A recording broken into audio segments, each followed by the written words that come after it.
Oh, indahnya dunia penuh dengan bunga yang warna-warni, bagian dari ketumbuhan alias plantae. Pembelajaran kali ini adalah pengantar plantae, berbagai plantae di dunia ini.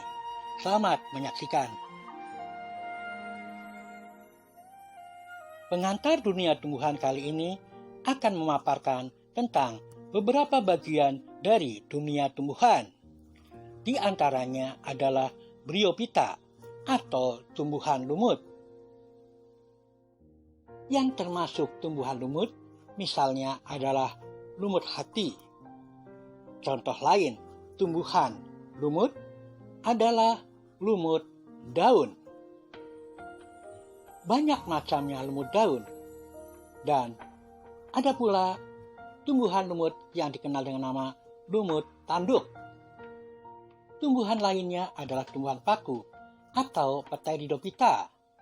Contoh dari tumbuhan paku yang kita kenal dan kita banyak melihatnya adalah paku tanduk rusa, juga suplir yang biasa digunakan untuk tanaman hias. Jenis paku lainnya adalah yang disebut dengan pakis haji, yang biasa digunakan untuk sayuran atau gulai pakis. Sementara itu, tumbuhan yang berbiji digolongkan dalam tumbuhan berbiji atau spermatophyta. Contohnya adalah tumbuhan berbiji terbuka, Gymnospermae. Contoh yang kita kenal dari tumbuhan berbiji terbuka atau Gymnospermae adalah Pinus cemara. Contoh lain yang dekat dengan kita adalah melinjo atau dalam bahasa ilmiahnya dikenal sebagai Gnetum gnemon. Melinjo ini sangat dekat dengan kita karena daunnya sering digunakan sebagai bahan sayur asem atau sayur lodeh, juga bijinya untuk membuat emping melinjo. Selanjutnya adalah tumbuhan yang bijinya tertutup oleh daging buah. Biji yang tertutup daging buah disebut sebagai Angiospermae. Pada tumbuhan Angiospermae ada yang bijinya berkeping tunggal atau dikenal sebagai monokotil.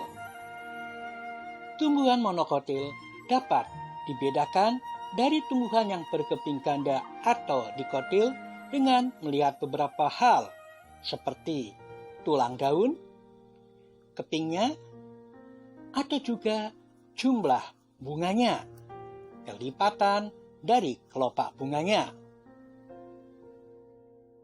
Di samping jumlah kelipatan kelopak bunganya, kemudian bentuk pertulangan daunnya, apakah sejajar, menyirip, atau menjari, juga dilihat dari jumlah keping dari bijinya, apakah berkeping tunggal atau berkeping ganda.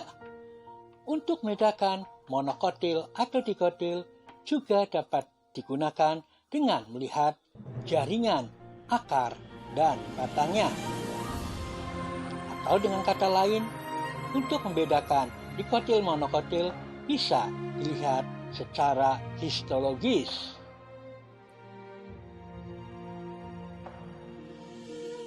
Jadi, perbedaan monokotil dan dikotil dapat dilakukan melalui perbedaan morfologis, bunga, daun, juga batang, juga dapat digunakan dengan perbedaan histologisnya. Nah, coba perhatikan gambar ini. Pernahkah kamu makan jengkol? Bagaimana jika kalian makan jengkol? Satu biji jengkol ini apakah bisa dibelah? Ya, karena jengkol adalah termasuk dalam dikotil. Contoh dikotil lain adalah kedelai. Kedelai dan kacang-kacangan adalah tanaman yang termasuk dalam dikotil. Jadi, pada pengantar pelantai kali ini, kita sudah membicarakan bahwa pelantai dibedakan menjadi bryophyta, pteridophyta, spermatophyta. Pada spermatophyta dibedakan menjadi gymnospermae dan angiospermae. Pada angiospermae dibedakan menjadi monokotil dan dikotil.